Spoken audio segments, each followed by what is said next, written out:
एक छोटे से गांव में दो दोस्त रहते थे, राहुल और अमन। दोनों बचपन से ही साथ थे। स्कूल जाना हो, खेलना हो या फिर कोई शरारत, दोनों हमेशा साथ रहते थे। राहुल थोड़ा गरीब था, उसके पिता मजदूरी करते थे, जबकि अमन एक अमीर परिवार से था। लेकिन दोस्ती में कभी पैसों की दीवार नहीं आई।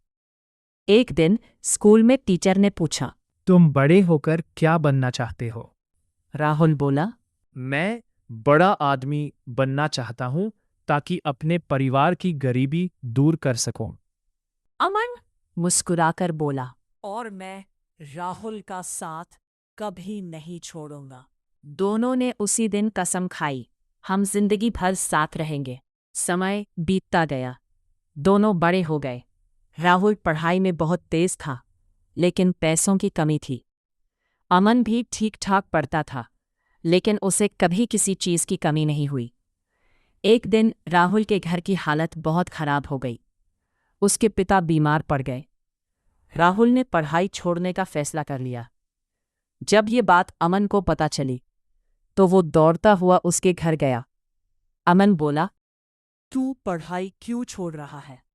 घर चलाना है, मजबूरी है। तब अमन ने अपने पापा से बात की और राहुल की पढ़ाई का पूरा खर्च उठाने की जिम्मेदारी ली। राहुल की आंखों में आंसू आ गए। वो बोला, मैं ये एहसान कभी नहीं भूलूंगा। कुछ सालों बाद राहुल ने कड़ी मेहनत से बड़ी नौकरी हासिल कर ली।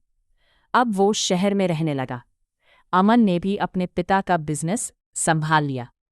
धीरे धीरे दोनों की जिंदगी बदल गई। काम के कारण दोनों कम मिलने लगे, फोन कॉल भी कम हो गए।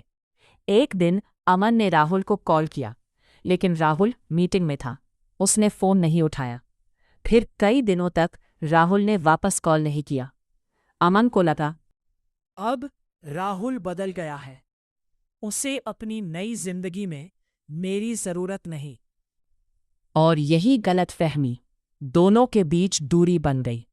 दोनों एक दूसरे को याद करते रहे, लेकिन किसी ने पहला कदम नहीं उठाया। एक दिन राहुल अपने गांव गया। वहां उसे पता चला कि अमन बहुत बड़ी परेशानी में है। राहुल बिना देर किए सीधे अमन के घर पहुंचा। अमन उसे देखकर चौंक गया।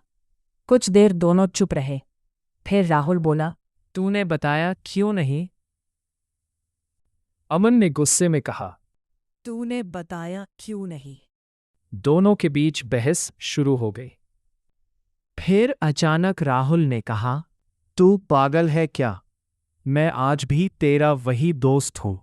और ये सुनते ही अमन रो पड़ा। राहुल ने अमन को संभाला, उसका बिजनेस दोबारा खड़ा करने में मदद की। कुछ महीनों बाद सब कुछ ठीक हो गया। दोनों फिर से पहले जैसे बन गए। इस बार उन्होंने एक नई कसम खाई, चाहे कुछ भी हो जाए, हम कभी बात करना बंद नहीं करेंगे। दोस्तों, सच्ची दोस्ती वही होती है जो वक्त और हालात के बावजूद बनी रहे।